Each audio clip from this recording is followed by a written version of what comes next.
Hello, everybody. Tim Hughes here. I'm the CEO and co-founder of DLA Ignite. And with me today, I've got Roderick Jefferson, and we're going to be talking about his book. He has a new book out, which is called Stroke of Success. And as I was just saying before we went live, it is pretty much a miracle that Roderick is actually here today. And we're going to talk about that in more detail. Because we are going to, there's a particular chapter where we're going to talk about it in more detail. But anyway, Roderick, where can people find you? First of all, Tim, thanks for having me, man. It's been so long since we had a chance to connect, and I have been so excited about catching up with you today, mate. To answer your question, I always say if you can't find me on social media, you're not really trying. You're not, yeah. I agree. On LinkedIn at Roderick Jefferson, at my website, roderickjefferson.com, on YouTube, Roderick Jefferson, or on Instagram, Roderick_J_associate. Tim, I had to do my name because after the stroke, I needed something really simple that even I could remember.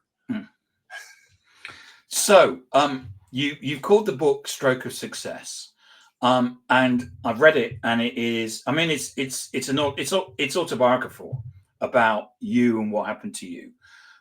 So why don't you tell us what inspired you to write the book, what the title means to you, both literally and metaphorically? Absolutely. So let's start at the beginning. Why did I write the book? I wrote it for other people.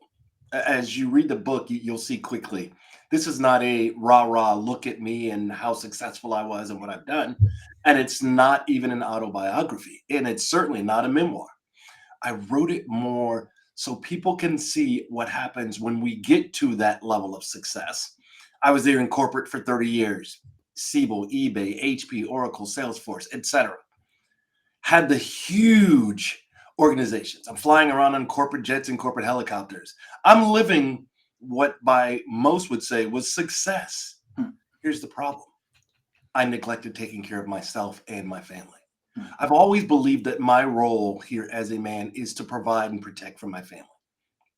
And I revel in that so much that I think my ego took over, and it became not about just taking care of them, but what I was getting out of this as well, which isn't a bad thing, but at that level it was. And I'll give an example. I was flying around all over the world constantly. I missed my daughter's 8th grade graduation. I missed my son's dance competitions. He won a national championship. I missed hanging out with my wife, just being on the couch. And I remember in between flights, I had flown home and I was just craving some greasy tacos because I had been doing hotel food, right? And I said, can we get tacos? Or to my wife, will you make tacos? And my son looks at me and he says, Dad, Tuesday's shake and bake night. And I went, oh my God, there's a whole life that they have without me. And so next step was, what do I hope folks get out of this thing? Without balance and without self-care, if you don't slow down, your body will slow you down. And unfortunately, it took a catastrophic stroke for me to slow down. And I tell this story again and again because if I can just help one or two people not go through what I went through, I think we're solid. Now, you think, oh, I may never have a stroke. Ha ha, contraire. According to the American Stroke Society, 1 out of every 4 adults over the age of 25 will incur a stroke at some point. This was my second one, and I didn't even realize I had the first one, Tim. Right. Okay. Right. Yeah. My partner's husband, he's no longer with us, but he had a stroke at 39, and she was his permanent carer. So when I was explaining the book to her, as I usually do when I'm reading the books, and I explain that, she has an understanding of the situation. Anyway, you spent your career helping others climb the ladder of success. At what point did you realize that the climb was costing you more than you were giving back? 4 years ago. And as we were talking in the green room before this, most see me and they would never even believe the things that we're just about to talk about, because I don't think that I look like what I've been through. Thank God. Otherwise, I'd have all kinds of scrapes and sores all over me. 4 years ago, October 28th, in the middle of the height of COVID, I was preparing for a sales kickoff in Los Angeles. I live in San Francisco Bay Area, and that's going to become important in just a moment. I went to sleep as any night. We had walked the property, you taste the food, you check out the rooms, the typical things you do for an SKO. I had done it 20, 30 times, but this one was different. I was exhausted beyond the point of just I'm really tired or I've been traveling so much. This was a level of exhaustion I had never felt, to the point to where we were having dinner and I remember looking up and my head was down on the table. It was almost as though I had narcolepsy. I just fell asleep in the middle of a sentence. And it was a bit frightening for the folks at the table because they looked at me like, "Are you okay? Everything all right?" I'm like, "Yeah, why?" I didn't even realize I had blanked out. I said, "I'm really tired. I'm going to go to bed." I go to bed. I wake up the next day just like it's a regular everyday Thursday, right? But interestingly enough, whenever I'm on the road, my wife and I always connect. What's going on with the family? How are the kids? What's your day look like? What I heard inside my brain sounded like us talking right now. What she heard was gibberish, and I could hear the fear in her voice. And she said, "Babe, you don't sound right. Tell me something.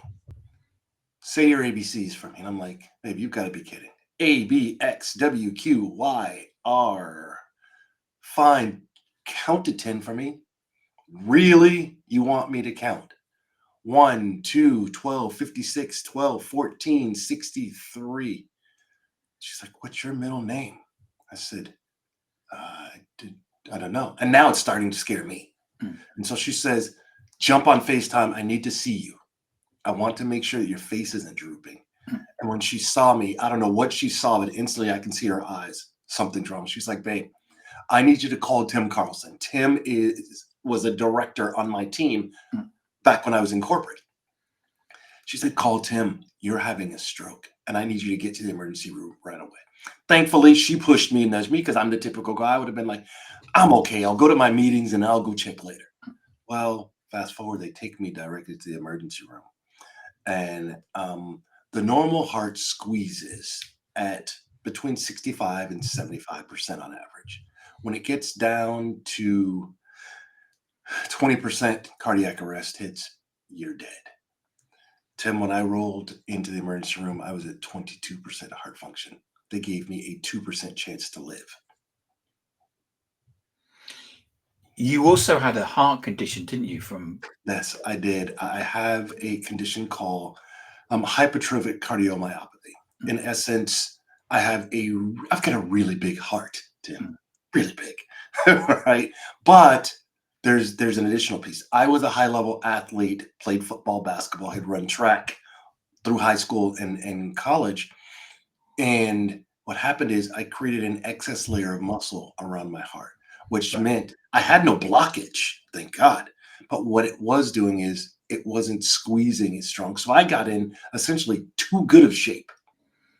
And this is how I paid. So as I fell asleep, my heart wasn't squeezing properly that night that I was just talking about. It had pooled blood, created a clot that floated up into my brain. Now, here's where I know God has a sense of humor. Because I'm a professional keynote speaker, where was my stroke? In the center of my speech center, which meant I couldn't talk. And that's why I was off. But even crazier is this speech center sits right next to the emotional center. Mm. And my brain had swelled that they had started to push each other and overlap. So, I'd talk to people and they'd say, "What's going on? How are you feeling?" "I had a stroke," and I would just gush and break into tears. I have no problem showing emotion, but that wasn't me prior to the stroke. Afterwards, all bets are off and everything changed. So you also talk in the book about when you were lying in hospital bed, because there was if I recall, that there was a number of things that happened, and you ended up in a hospital bed. Absolutely. So, fast forward from being in LA, why I don't know, but they released me from the emergency room in less than 2 hours, which is a miracle within itself in America, as we know.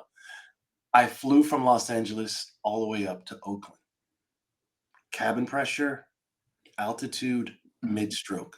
I don't remember the first 3 days in the hospital. So as folks read the book, remember, this is all input from my wife because I was completely out of it mid-stroke, along with all of the different drugs that they had me on. I didn't even know I was in where I was, to be honest. So to your question, I had been there for about 2 weeks. I'm lying in bed, and it was one of those days where I was having a really difficult time breathing. So they put me on oxygen. And then all of a sudden I saw lights flashing and code blue, code blue. You said that you were kind of listening to the did on Yeah, the heart monitor, I which was. kind I of, was looking at my heart monitor because remember, I can't talk now. yeah, My yeah, and you've entire got left the side is did the paralyzed. heart monitor, and then you go, the heart monitor's gone. And it went beep. Now I'm flatlined. I hear code blue, code blue. The nurses and doctors are rushing in. And the strangest, most amazing thing happened. I floated outside of my body. I'm up in the corner of the room. I'm looking down on the doctors and nurses. They're doing chest compression. They're sucking fluids out of me. And bear in mind, I've got old man eyes, like a lot of us right now. I didn't have my glasses on. It was the most vibrant oranges and blues and greens and purples that I had ever seen in my life. But I couldn't hear what they were saying. It was like when you go to the dentist, and if you've ever got the laughing gas or you've gotten in anything of that sort, right? You can hear muffle, but you can't really tell what they're saying. And then here's where life changed for me as I knew it. Now, bear in mind, I'm flatlined here. I'm completely dead. You're on the hospital bed. Yeah, You're flatlined, but you're actually you're looking down at yourself in the hospital bed. correct. And I look to my left, and it's my mom. My mom died in 1999. Now, And you actually have a picture of your mum to yes, your yes, this is my mom right here up yeah. over my shoulder, where physically and proverbially she sits every day now, ever since that. And I look at her and I'm like, okay, mom, I guess I've done everything I can do. I'm ready to go home. Let's go. And she said, and I remember it like it was yesterday. No, baby, I was sent to tell you that you're going to be okay. The doctors are going to figure this out and you have a new purpose in life. I'm going to hold that one just for a moment. I said, okay, good, because I've got questions. Mom, and she's gone. Now I'm sucked back, and I literally could feel my soul sucked back into my body. My chest is killing me. So you've now come from and you're down in the bed. Yeah. Yes, and I'm lying flat on my back, and I'm looking up at the doctors. Well, I'm looking up at a bright light because I can't see. I've got what's called snow blindness. So my eyes it was like I had a flashlight in my eyes all the time, which was difficult because I never understood and could discern between day and night because it was always bright to me. So back to this story. Now they're doing the chest compression, and I hear the word that nobody ever wants to hear. Clear. And I hear him rubbing the paddles together. I'm like, God, no, please don't let this happen. Nobody wants this. Now he's starting to come down on me, and I'm still flatlined at this point. And suddenly I go from beep to beep, beep, beep. And thank God he's on my right side because I said earlier, my entire left side was paralyzed. So I grab his hand as he's coming down. Now they call for the ERT, the emergency response team, and they all come in and they go through a bunch of protocols. Fast forward from that day, I had to go through speech therapy, physical therapy, occupational therapy, all the things that we take for granted that your body just naturally does. And as an athlete, I had trained my body to respond when I needed it. This is the one time I had no response whatsoever. Fast forward again. I'm home out of the hospital. And I'll tell you this. The one thing that I remember first that stuck in my mind, because I couldn't move around because my legs weren't working, was how far my couch was from my bathroom, Tim. You may not think that's important, but when you can't get up and go there, oh, it's important. So I mean, you played me a recording of your speech way back, and you know it's completely, you know, you're now back to where you were before. You've also told me previously that you used to be able to speak Spanish, but you Yes. can't anymore. Yeah, because of again, where the stroke hit was in my speech center. Mm. So my native language was English, but I learned Spanish later in life. And as I talked to my neurologist, I said, "Will I ever get it back?" And he said, "Realistically, no." Because when you think about how the brain works, and he had a perfect analogy. It's like on Chrome, you've got a bunch of different tabs open, right? And one of them is playing music, but you can't figure out which one of them it is. Mm. So instead of being frustrated and trying to go do that and learn Spanish again, he said, just go learn another language, learn German, learn Portuguese, something else, because otherwise it's going to frustrate me because it's locked in there. I just don't know which tab is playing the music. So he said, you know what? Let the music play, go learn another song. So from all of that, what is it that is the learning that you've taken from that? Well, there's a few learnings. One, let me get back to what my mom said Mm. and what my new purpose was. Mm. It was twofold. One, it was to continue telling this story until people got sick of hearing it. Mm. And I don't mean from the perspective of having a stroke, but from a couple different angles. One was we all go through something. Life is lifing for everybody.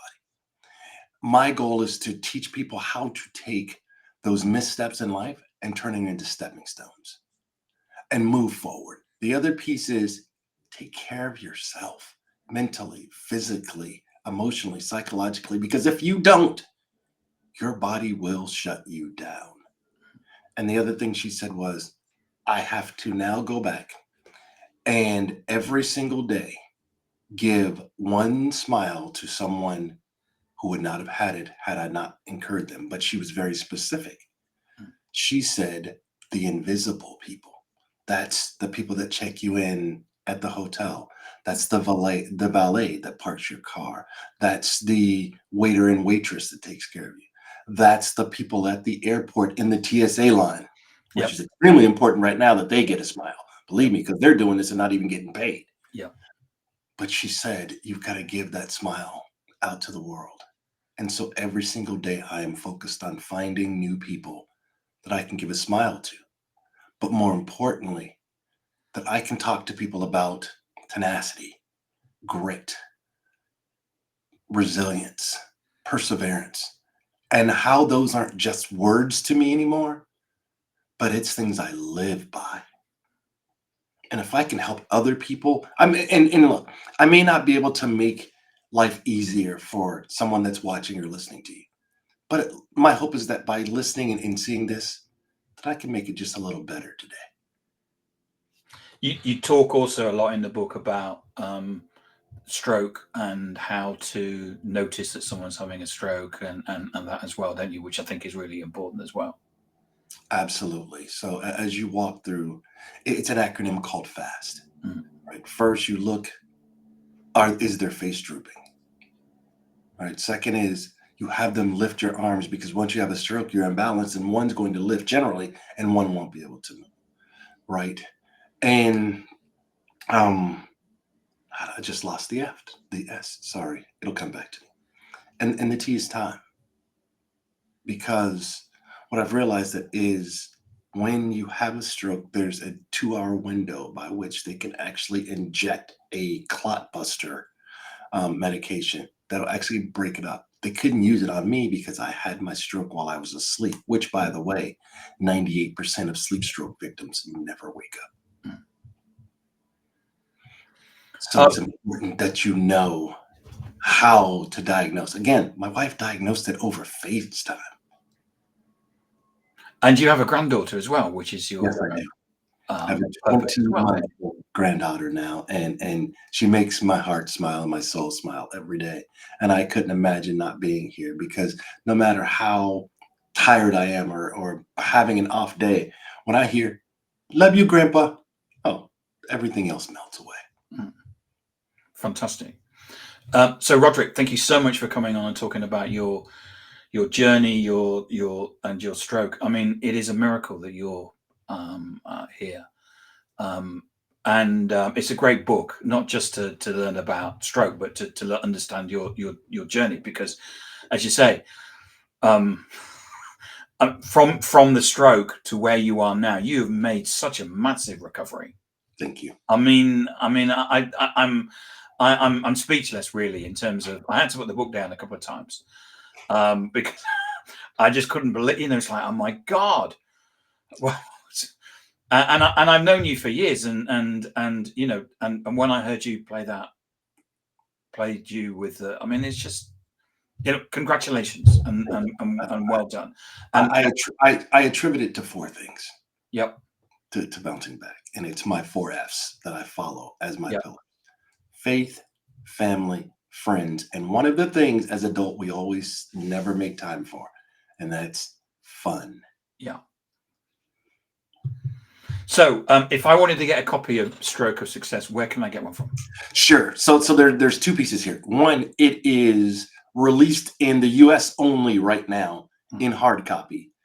On January 13th, I'm going to actually do my global virtual book release, and that will be the ebook, all the others, January 13th, 2026. But if you're in the States, you can actually get a signed hard copy right now by going to roderickjefferson.com, and I'll sign it, my team will ship it out to you. Excellent. And where can we find more information about you? Again, roderickjefferson.com, Roderick Jefferson on LinkedIn, Roderick Jefferson on YouTube. I'm starting to see a trend here, Tim. And on Instagram, Roderick_J_associates. Excellent. Roderick, thank you so much for coming on and talking about and sharing your journey.